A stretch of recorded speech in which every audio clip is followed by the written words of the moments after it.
This episode of the Vincast is brought to you in part by Different Drop, an online wine retailer specialising in Australian wines of provenance, authenticity and innovation.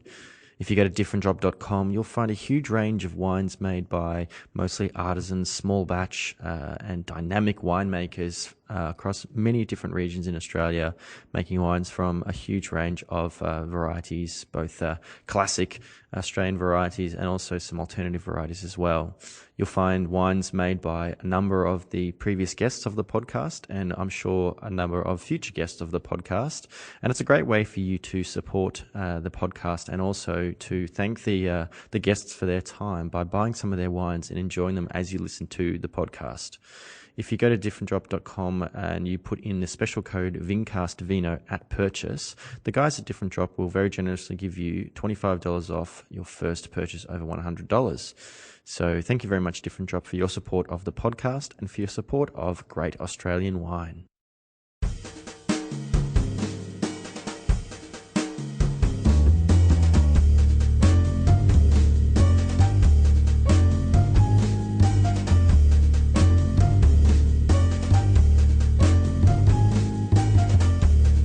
Episode 61 of the Vincast, I chat with Neil Prentice, the man behind Moondarra and Holly's Garden. Neil regales me with tales of working in hospitality with the likes of Ian Huey Hewitson and how he established a biodynamic vineyard in Gippsland.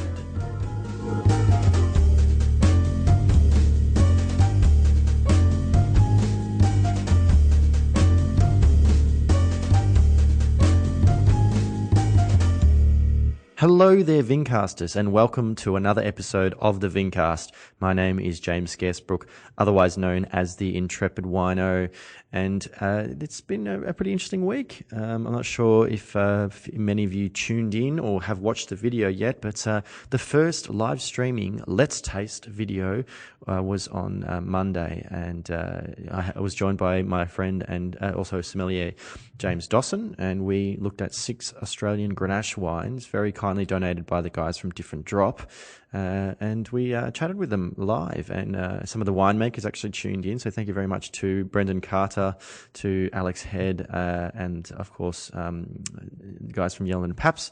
Thank you very much for watching along live and answering some of the questions that we had on that live stream. And of course, if you haven't yet watched it, or even if you have, you can actually buy the 6 wines that we tasted while stocks last through differentdrop.com. And if you do, make sure you put in the special code Intrepid Grenache, and you will be able to get 10% off, which is fantastic. So you can actually watch the video and taste as we do, and let me know if you agree with us or if you disagree, or what your comments were. Of course, I'm putting up Let's Taste videos all the time, and in the future, I'd love to get some winemakers on. So I'm hoping to get some people like Gary Mills and Brad Weir, obviously previous guest of this very podcast, to taste along live with you, the listeners, or the viewers, I guess. So I hope that is something that we can arrange very soon. Now, this week's episode is with Neil Prentice, and he's someone who's been involved with the wine industry and also hospitality for many, many, many years. So I had a chat with him about his background and his decisions about planting vineyards and how he likes to make his wine. So it was really fascinating. I hope you enjoy it. I'll see you on the other side. Neil, thank you so much for joining me today in the Vincast studio for an episode, and welcome on the show. Thank you very much, James. Great to be here. Typically, I ask my guests every episode what the first interaction with wine was that kind of made you consider following a life in wine. Because, let's be honest, if you work in wine, it's sort of your life to a large extent. Yeah, it grabs a hold of you. I was working at Champagne Charlie's in the late 80s, early 90s in Toorak. And isn't Champagne Charlie, that's Checkpoint Charlie I was thinking of in Birmingham. Yes. Sorry. Best opening party I've ever been to was the rooftop launch of Checkpoint Charlie's in the city, even before it opened. It was very, very wild. I can't remember what year it was, but it was wild. So yes, working at Champagne Charlie's, couldn't understand why people were happy to spend a couple of $100 on a bottle of wine when the $10 bottle got you just as drunk. Sure. Um, So you had a fairly typical, let's say, Australian kind of idea about wines. Like, wine's an alcoholic beverage. It loosens you up, makes you enjoy the party a bit more. But why spend this much when you don't need to? Yep. Same result. And through Russell Branton and a few other people sort of got introduced to Burgundy. So post Champagne Charlie's, I worked at the Last Aussie Fish Cafe with Russell Branton, who's an importer of wine, or was then an importer of wine, was a partner with Ian Hewitson. And that sort of questioning why a $10 bottle of wine was different to something that cost $100 or $200 led me to falling in love with Burgundy. Yeah. And that was back in the mid-80s. Was there much Burgundy being brought into Australia at that point? Well, I was fortunate then because, as a waiter, I was taking $1,000 a week in tips before the stock market crash in 87. Oh, my God. And had nothing to spend it on, so spent it on falling in love with great wine. And back then, comparatively, great wine was cheap. So I was introduced... Now I think it's unavoidable for people in hospitality. It's like I can't not drink beautiful wine, but they're a lot more expensive these days. So it's just like I just end up spending all my money on booze. So yes, I fell in love with Burgundy, and back then was buying 52 Barrel Burgundies and all sorts of things for comparatively not a lot of money. Yeah. So I fell in love with Burgundy through DRC, Dujac, and... I feel like this is going to be another episode of the podcast where I have someone on who had the opportunity to drink these amazing wines, some 20 or 30 years ago that are a little bit out of reach for some of they're us way these out days. of reach these days. I can't drink them these days. Although there is a bottle of 1990 Bollinger VVF at home that I'm hiding from my wife because it cost me $950 and she'll kill me if she finds out that I spent $950 on a bottle of champagne. Oh, I thought she would just drink it and not worry about it. Well, yes, I've been worried that she would just drink it because her rule is if it's in the house, I can drink it, and she doesn't contemplate. Or she drink it. It serves you right for spending so much on wine. The great wine story for me about the expense of wine or the irrelevance of it was Marie's father, my father-in-law, who passed away several years ago. Mm-hmm.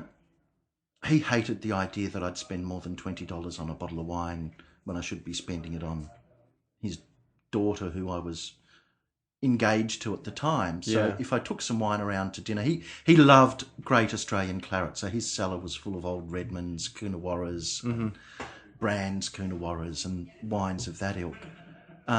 But every time I took a bottle around, he'd be off to Dan Murphy's the next day to find out how much it cost. And I'd get the lecture about spending too much on wine. Yeah. I had come across a great stash of Vega Sicilia Unico. Wow. And it was fabulous to drink with him because he loved it and couldn't work out how much it cost. Right. So it was the perfect wine to go around and have with Sunday night dinner with him. I guess in this sort of pre-internet, just going onto Google and sort of finding out how much things cost, you actually had to go into a shop and see if you could find the wine. There were no Google machines back then. And it's sort of... My elder daughter is studying science at Melbourne with a view to turning the chemistry into winemaking. Okay.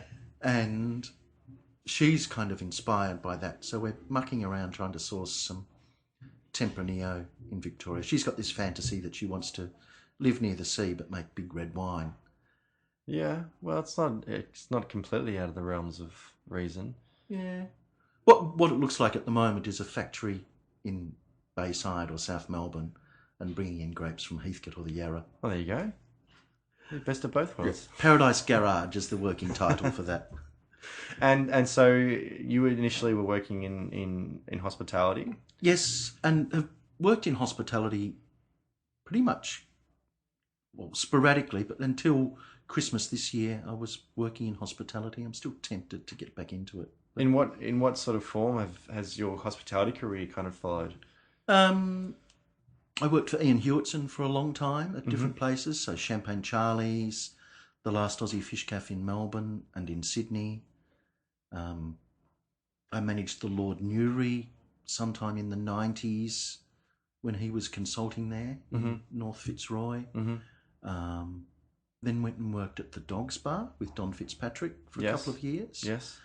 Had a little stop at Tolano when Huey was at Tolano. Then went and managed the George for a couple of years back with Don Fitzpatrick. Was this always front of house? Did you ever have any stints in the kitchen? I love cooking, but I couldn't cope with the pressure of a kitchen. Sure. I'd be shoutier than any shouty chef has ever been. Yeah, and they're pretty shouty. Yeah. They want to turn out perfection under extreme circumstances. So I can understand them. Their deadlines are a little bit shorter than, a lot of artists. Yeah, well, so many journalists I know and love dearly just managed to drink through their deadlines. Where chefs managed to do their drinking after service, but make up for it then. And artists like painters and sculptors, it's like, no, you can't put a time frame on perfection. Yeah. Yes, indeed. So but you were in sort of in that front of house. You're always engaging with. You were to a certain extent, the face. Very much, for Huey. And wine service in those places. After the George, my memory's not great. I opened a sushi bar in Fitzroy Street in the foyer of the George. Okay. Called Birdcage, which ran for 2 or 3 years and was... Is this back in the Melbourne wine room days?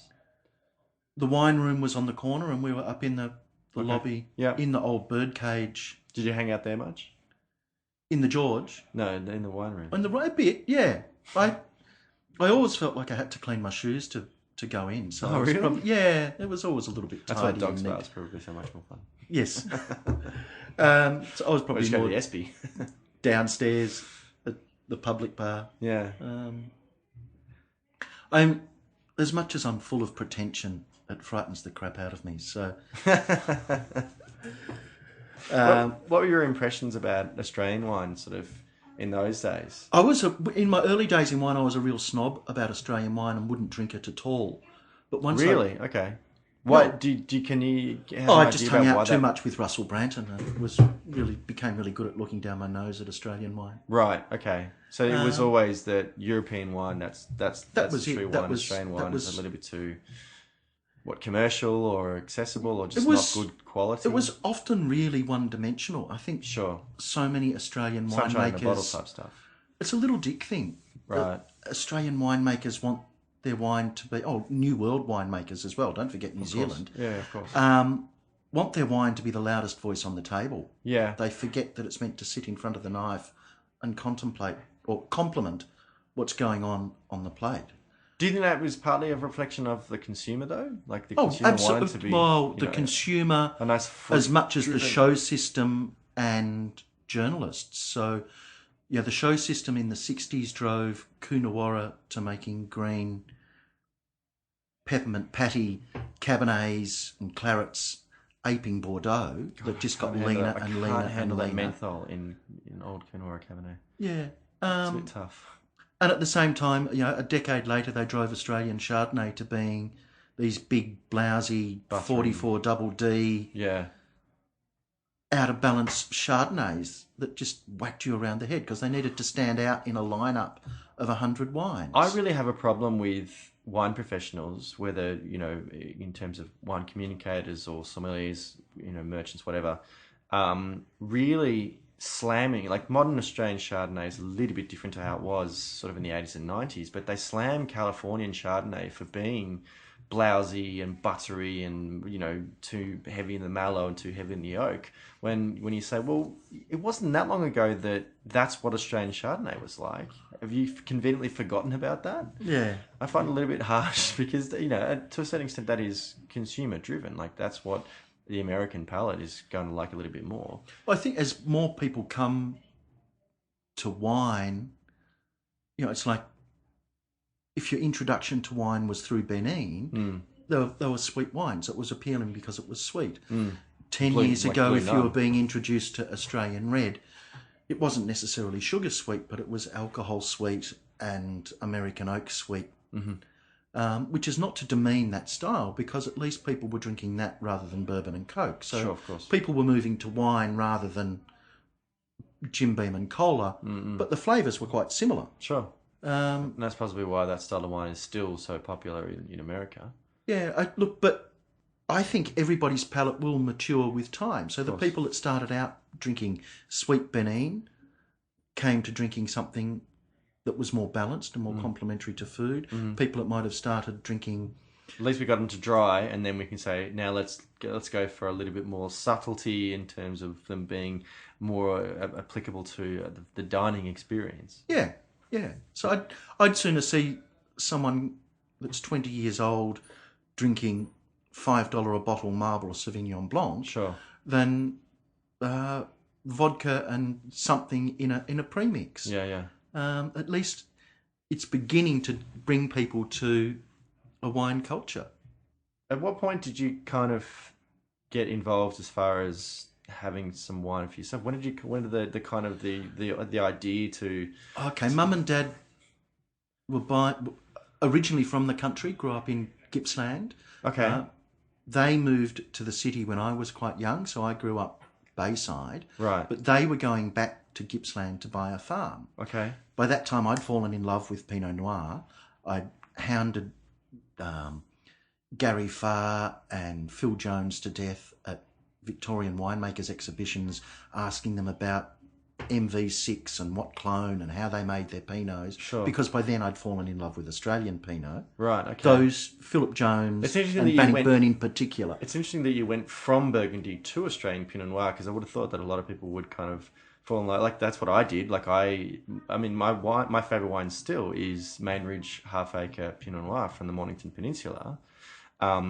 And it's, I was there on the weekend and spoke to Nat and said that, and he said, there's so many better wines. Like, but that's not what it's about. It's my favourite wine. But eventually I then got on to Burgundy and went, okay.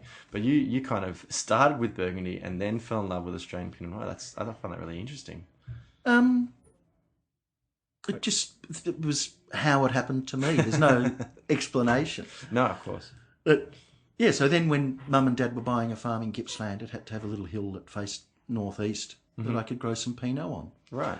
And having come to Pinot through Great Burgundy, it had to be close planted and dry grown, and I knew that it had to be some interesting clones, because it was apparent there was a lot of crappy Pinot Noir clones in Australia, as well as some really, really good ones. Yeah. And that's where it started. So in 1991, I planted Pinot Noir in Gippsland. Which part? Gippsland's pretty Gippsland's big. half of Victoria, so it's a terrible descriptor. Way up in the hills near Walhalla, so what I'd call Baw region, if I was writing out appellations. Isn't that the Norse heaven? Yes. Where all the so Walhalla warriors would literally go? only got electricity 5 or 6 years ago. What? Yeah, the town generator used to turn off at night at about 6 o'clock or 7 o'clock. Holy. It was an old gold mining town. Okay. So way up in the hills, sort of in behind Mount Erica, up towards Mount Baw. Right. Was it like a bit of a classic, Victorian gold mining town that, boomed when the gold rush was on, and then it kind of people moved away? They were still pulling gold out of it, and the mines sporadically reopened depending on the gold price, even now. Oh, okay. But they were still pulling gold out of it at the start of the First World War. Okay. And had to spread a rumour that the town had the plague to get the gold miners to nick off and go to war. Oh, okay. Yeah, fair enough. So that was where Walhalla stopped, and it was literally a ghost town for decades after that. Yeah, yeah. Lots of my great-great-grandparents were timber millers up in that part of the world. Okay. So, they're buried around Few Minor and Icy Creek, up that way. So wow. I feel a connection there. But it's a somewhat isolated part of Victoria? Yes, very. The nearest town to the nearest proper town to where we are is Moe, Yeah. Um, Okay. Which is sort of not far from where Bill Downey is from. he's on the north side of the Strzelecki's facing north, Yeah. where we're on the south side of the Great Divide. Right. Okay. So he's probably a fair bit warmer than where we are. So tell me a bit, what was the initial kind of experimentation like as far as you just planted Pinot Noir? Just planted Pinot Noir, just went hammer and tongs, planted Pinot. Wanted to grow the best so this was absolutely without compromise. So wanted to grow the best possible Pinot Noir that I could.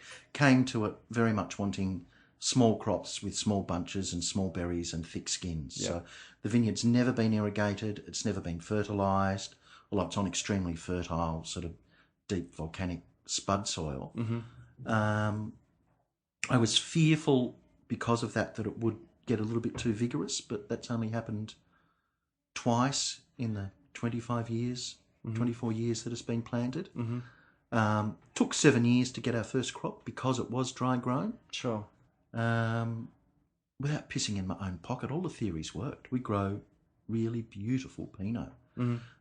Typically half a tonne to a tonne to the acre, 35 to 50 grams sort of average bunch weight.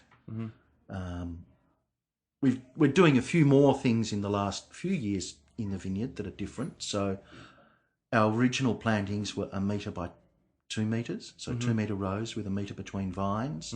Subsequent plantings, we've brought that down to 700 mil by 200 metres. Now I'm going back through the original vineyard and layering vines to bring it to 500 between vines. So it's almost like a hedge. Yeah. It was biodynamic since we started, and that was because I was intentionally or unintentionally. Well, I read that DRC was biodynamic, and I wanted to make the best possible wine that we could. Sure.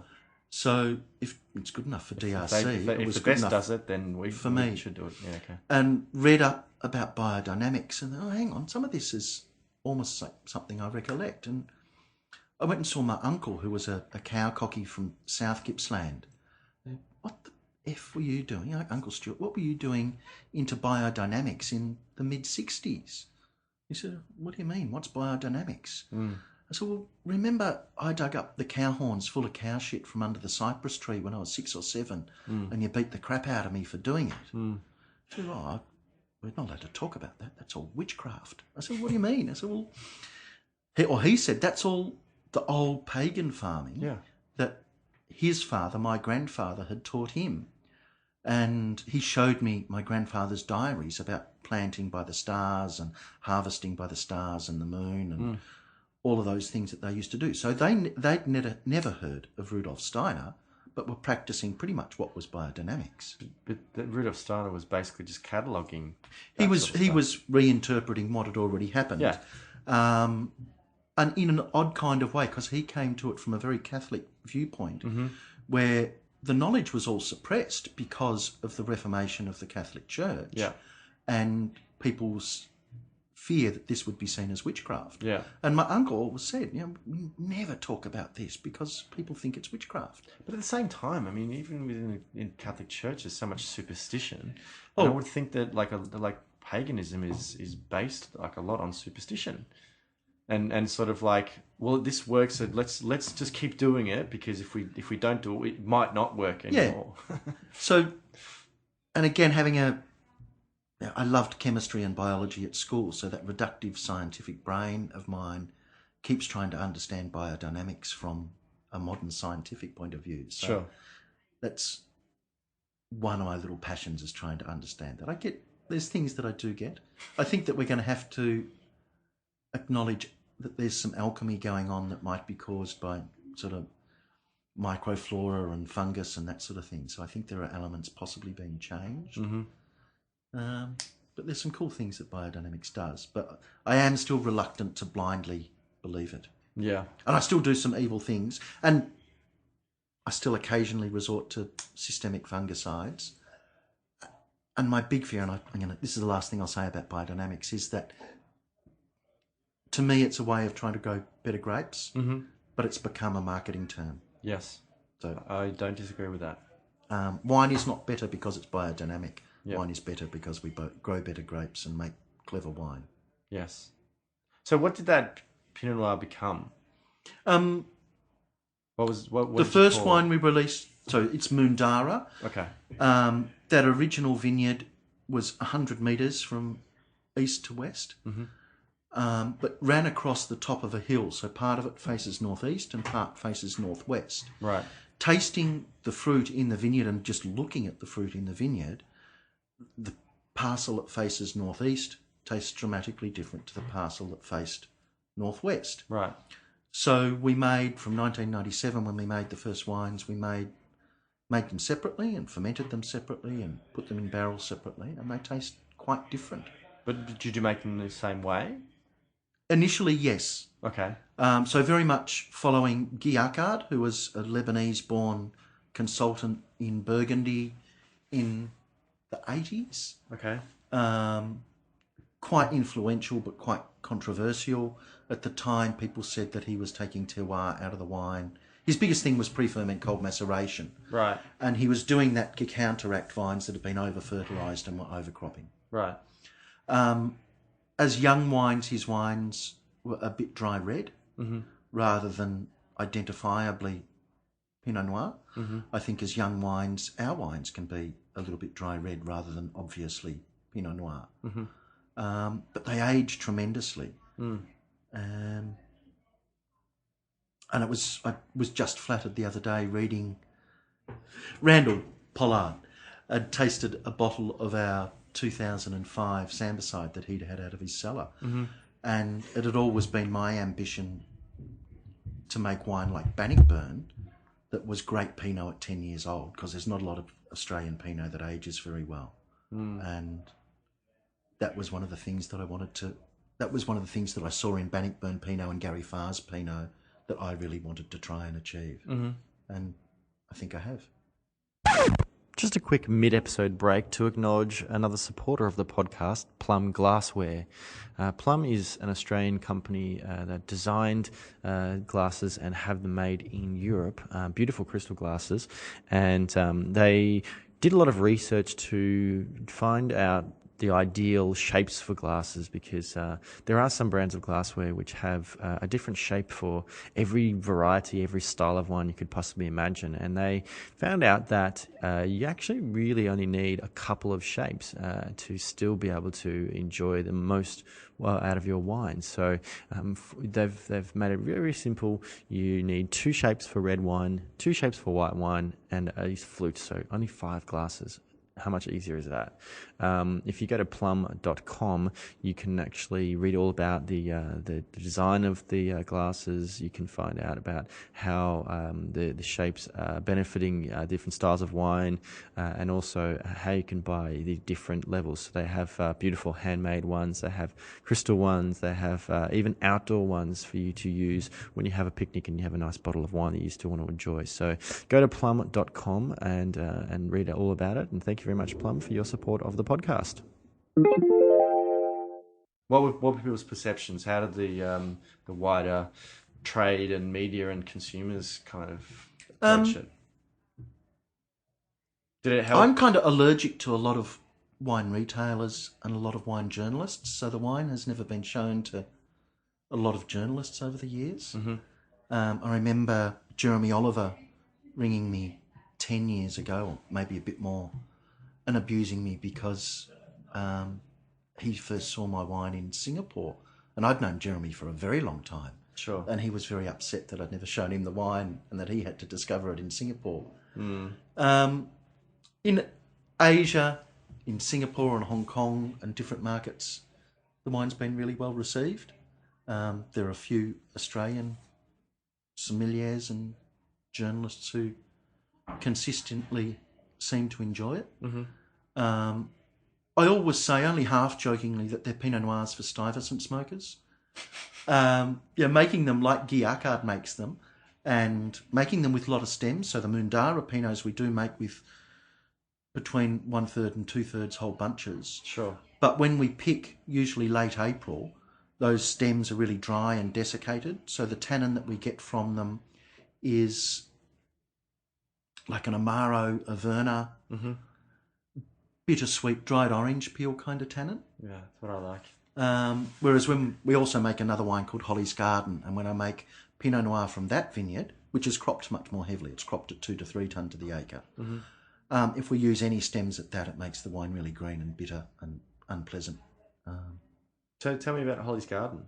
Holly's Garden is at Whitlands, 750 metres altitude. So Whitlands is King Valley? Well, technically it's the King Valley, but in terms of terroir, it's Different. 750 metres. Higher up, isn't it? Yeah, way higher up, so completely different You don't climate. think of that as valley, do you? Yeah. Years ago, when I was at the last Aussie Fish Cafe, Brown Brothers released these little 500ml bottles of Riesling and Chardonnay and Gewürztraminer, and then a year later Pinot Noir, that were astounding. Incredible, bright, natural acidity, really fine fruit. So I'd wanted to plant Pinot Gris, and again that goes back to me being a waiter or a wine waiter in the 80s, and it was beaten into me that How so? How Why Pinot Gris from when you were a wine waiter? it was beaten into me that Pinot Gris was the great all-rounder for food, just as Pinot Noir Really? is the great Interesting. red wine for food. So Pinot Noir is completely polyamorous.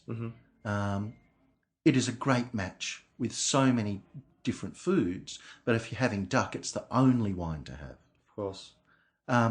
It was beaten into me that just as much as Pinot Noir was the great red all-rounder, Pinot Gris is the great white all-rounder for food. Okay.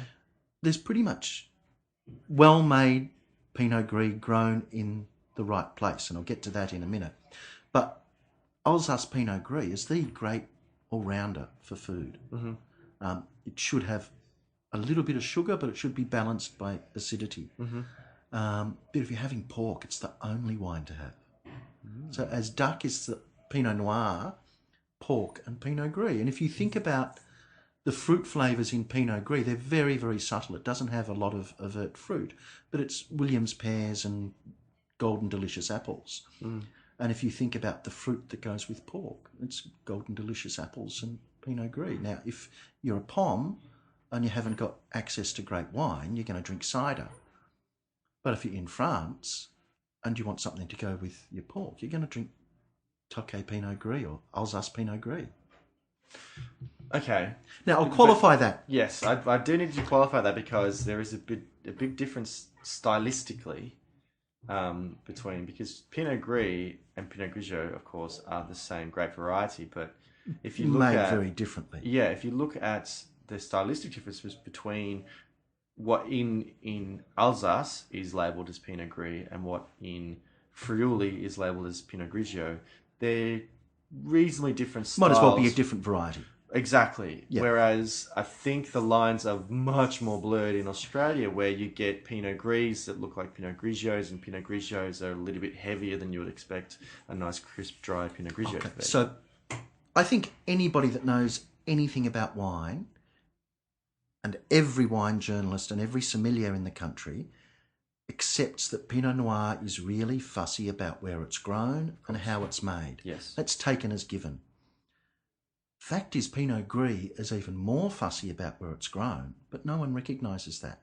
It was fashionable 10 years ago to have Pinot Gris on your wine list or Pinot Grigio, and so we planted it everywhere with no thought to where it's grown properly. We can thank Kevin and Kathleen for that.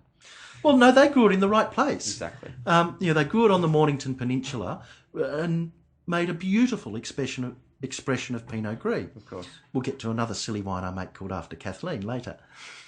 They make Pinot Gris very differently to the way I do it. They make it in stainless steel, they inoculate it, but it expresses beautifully where it comes from. Yeah. It's got really bright, natural acidity. Yeah. Our winemaking is not very missionary position. It's reverse cowgirl, solids ferment, deliberately oxidised juice, lots of lees, large old oak. When you say deliberately oxidised, So- you encourage it or you allow it to happen? We encourage it. So what tends to happen if you oxidise the juice in white wine making is the harsh phenolics drop out. Okay. So it's the harsh phenolics that get oxidised. Then when you ferment it, you still get to taste a lot of the fruit, not all the fruit, Yeah. but you've got rid of the harsh phenolics. Okay. That you wouldn't then need to filter out. Yeah. Right. So, Holly's Garden Pinot Gris started as being just, this is a long time ago, just free-run juice. We initially tipped out the pressings. Right. Then Pinot Gris became very fashionable, so we used to sell all of the pressings. Then I started deliberately oxidising the pressings and making it into wine. And then I found that our wine was better with those pressings included. Mm. And at different times, we've also experimented with unfiltered white wine. So our Pinot Gris is all about texture. Mm-hmm. It's all about viscosity. Mm-hmm. It's all about lots of things. It's also all about a balance between sweet and sour. So, the early vintages of Holly's Garden Pinot Gris, it was a very extreme wine, probably inspired by Zintumbric. Sure. So I think one vintage was 17.6% alcohol and about 22 grams residual sugar. Right. I still think balanced. Lots of people didn't, but the wine aged extremely well. These days, it's typically 12.5% alcohol, 6 grams residual sugar, maybe 5 grams residual sugar, I think the 2015 is, but it's balanced by really bright natural acidity because of where it's grown. Yeah. At Whitland, 750 metres altitude. The other counterpoint to that is we've complexed. So we've got that balance of sweet and sour, a little bit Asian sort of food in some sense, but that's balanced by our winemaking, which gives it a little bit of soft phenolics and complexity and some brioche kind of lees flavour. It's basically putting things in context. Yeah. And you have, like, if you have X, typically X would stand out if you didn't have Y. Yeah. So you have to have that kind of a counterbalance. That was the thing that I learnt making wine at Pronotto in 91, 92, is that even cheap wine can be good if it's balanced. Sure. And no matter what, the most important thing in wine is balance, so that you can, between two of you, sit down and drink a bottle of white wine over your entree. Mm-hmm. Drink a bottle of red wine over your main course, after you've had a sherry or a glass of champagne and before you've had a half bottle of dessert wine. I did come to wine in the 80s, so you have to... The long lunches, the long busy lunches, yeah. Yeah.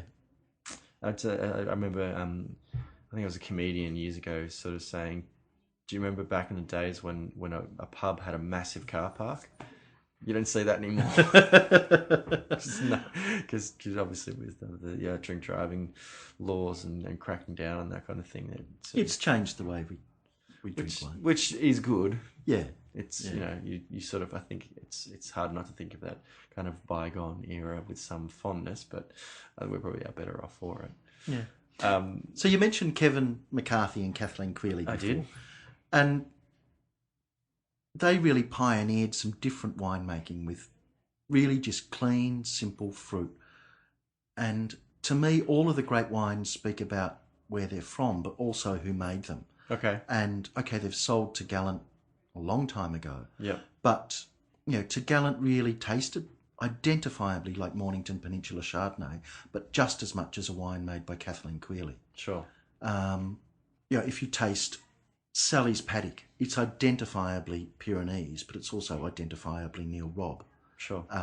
Gioconda Chardonnay, identifiably Rick Kinsbrunner and Beechworth. Yeah. So, to me, wine has to be very, very considered in how you make it. So, over the years, with the different experiments we've had, or I've had with phenolics, and the wines have been called all sorts of different things. We made some Ramato style Pinot Grigio. I made an unfiltered Pinot Gris that we called Reverse Cowgirl. We've had lots of experiments. Those experiments have sort of come to a conclusion in two ways. One is Holly's Garden Pinot Gris is a slightly sweet phenolic wine, slightly phenolic wine. But we're also making now a wine called After Kathleen, dedicated to Kathleen Queerley. That's a blend of Friulano, Pinot Grigio, Chardonnay, and Picolet. We'll talk more about very, Picolet very much in a a minute. Friulian. A Friulian Friulian white, just as much after Yosco as after Kathleen. So there's some skin contact in the wine, but I do use sulphur because I want to preserve the fruit. Okay. But we're making that wine without filtration, so it's a really dry, tart, crisp, minerally wine, but I've retained viscosity through not filtering it. What sort of skin contact regime? Pretty much crush and then straight back through the fresh. So it's not extended skin contact. We extended skin contact the Picolet this year, and it was incredible. Post-fermentation? Pre-fermentation and through ferment, yeah. Okay. Wasn't a big part of the final blend, and initially I thought I'd screwed it up completely, but I came back to it a little while later and it was fabulous. But that's why a lot of these iconic Friulian producers don't release their wines for like 4 or 5 years. Yeah, the tannin needs time to soften. Absolutely. So it's like we're making some Nebbiolo again. I made Nebbiolo in the 90s, making Nebbiolo again now, but with extended post-ferment. Where's that coming from? Our own vineyard in Gippsland. So Cool. We planted a little bit of Nebbiolo that, thanks to global warming and some silica sprays, I'm getting ripe now. 2013 was the first time I ever got it ripe. Right. Planted in 92. But also from 2016, I'll have some from Cheshunt, and 13, 14, 15, I've got some from Hoddles Creek in the Yarra Valley. Sure. And do you think that every wine you make, that wherever it comes from, tastes undeniably of Neil Prentice? Yes. Yeah, absolutely. Yeah, I've never made a single red wine that hasn't had a hint of VA. We sort of proudly say, and the word is stolen from Randall Graham, but proudly say that our wine has funkosity. Funkosity? Yeah. Okay. I think he gets away with it because he's based in Santa Cruz. Yes. Which is very much a hippie town. Oh, and he's a PhD in literature. Yeah. And a Jimi He's a Hendrix wonderful writer. addict. Yes. And a wonderful tweeter as well. I met him many years ago, but we've been chatting about a few things of late. So 10 years ago now, I started growing Pinot Noir from seed on the advice of Bailey Carradus. Uh-huh. I was talking to him about different Pinot Noir clones, and he said if he was a young man, he would be growing Pinot from seed.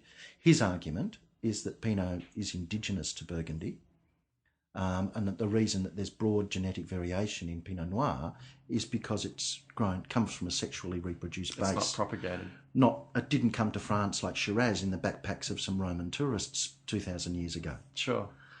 So we've been doing that for a while, and the first generation was all hermaphrodite, self-pollinated. Okay. So we've got self-pollinated MV6, self-pollinated Calera, self-pollinated Abel, self-pollinated Pommard. There's some cool Pinot from Best's at Great Western that I had a few cuttings of that Viv Thompson gave me from. So they're all self-pollinated and they've been growing well.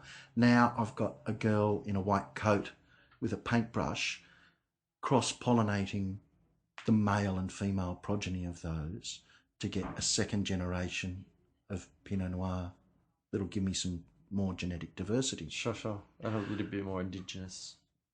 Well, I think in 1,000 years' time we'll begin to have Pinot that's evolved in our soils. Sure. If we do that. Where that leads to, and where I mentioned Picolet before, is I have had a row of Picolet that I planted way back in 1992 as well, that is female. So it's the only female Vitis vinifera that we make wine from. Apparently there's 2 table grapes that are female that are Vitis vinifera, but Picolet's the only wine-making female variety. So if I'm going to grow grapes from seeds, surely I've got to do something with Picolet. So we've been cross-pollinating that with Mendoza clone Chardonnay, Pinot Bianco, Friulano and Pinot Grigio. So ultimately, the wine that I'm calling After Kathleen, while it's now off proper Friulano, proper Mendoza clone Chardonnay, proper Pinot Grigio. There's some Pinot Bianco will go into the blend next year and pickle it. Ultimately, that wine will be 50% from grapes grown from seedlings. Have you thought of a name for it yet? Well, each vine, each vine will be a different variety. Yeah, of course. Technically, that's a crazy concept. Yes, well, there's only one other nut job that I can find, and he's just released his fundraiser paper. Is Randall Graham. Right. So he's planting a vineyard in California with Grenache grown from seedlings. That's right. He's doing the Kickstarter. Yeah. Okay. So we've been chitty-chatting about that for a couple of years. He's got another mate somewhere in the US that's growing Pinot from seed as well. So interesting. It's cool. And again, it goes back... No, I'm not going to say biodynamics again, but it goes back to BD theory. Sure. In that things should be grown from seed. Sure. So I know the people that make that really cool Chenin Blanc. Where? Loire. Jolie? No, BD, proper BD nut job. All of his Chenin is grown from seedling. Nicolas Jolie's. Yes. Nicolas Jolie. Jolie. He's the head of the Return to Terroir. Yeah, okay. Yeah, that's him. Yeah. It's got the seahorse as his logo. Yeah. Yeah, okay. So his Chenin Blanc's all grown from seed. Interesting. Proper nut job. Yeah, but in a good way. In a good way. I think you have to be to sort of make those decisions, and it sounds really exciting. And obviously, what I like about the what you're doing is that it's possible that you're not necessarily going to see the pun intended the fruits of your labour, within your sort of time. There's something that's going to be ongoing, and you get to sort of hopefully someone else loves my vineyard. Maybe one of my children will love my vineyard. Well, it sounds like your daughter might be getting into it. Oh, I don't think she'll ever drive a tractor. She's an urban girl, so she wants to live somewhere near the sea. She'd love to make wine. Right. But I can't see her looking after the vineyard. Maybe my younger son might look after the vineyard. I planted some cider apples for him, or with him, just the other day. Cool. So he's 16 and has been making backyard cider under the pretense of learning about chemistry. But I think there might be some other motivations. He seems quite popular with his friends at the moment to come around and drink all his cider. Yeah, recordly. No, this is it's proper bone dry method champenoise cider. Although it's not disgorged. Okay. Even better. Nat. Yeah, so it's bone dry because it's fermented in bottle. It's not. There's no dosage. It's cloudy. It's murky. But so we've planted Badan, Frecken Rouge, and a Perry pear called Gin. Wow. So awesome. Well, look, there's lots of little projects you've got, and there's lots of wines out there. What's the best way of people finding out about how they can find all these different little projects and products that they can actually go and taste themselves? Pinot Palooza is about to start its world tour of Australia. Yes. So Saturday next week, the 1st, I'm at Pinot Palooza in Perth, the week after in Adelaide. 1st of August? Yep. In October, Pinot Palooza is Melbourne, Sydney, Brisbane. Sure. In November, I'll be at Rootstock. Mm-hmm. And otherwise, I am allergic to wine retailers, so there's not a lot of retailers that stock our product. You can buy it on wine, so we'll sell and ship for three bottles of anything. Right. Or there's lots of great restaurants across Australia.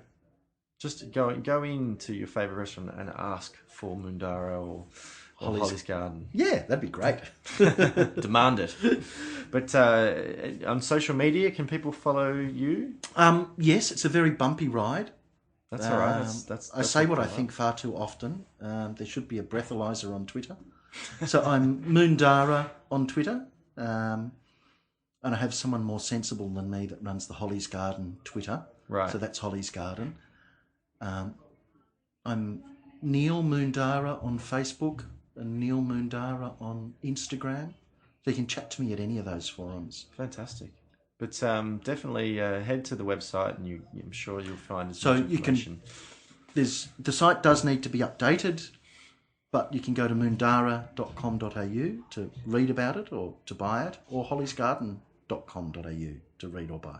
Fantastic. But Neil, thank you very much for joining me today on the Vincast. I look forward to trying some more wines and to seeing, the projects evolve, and because it sounds fascinating to me.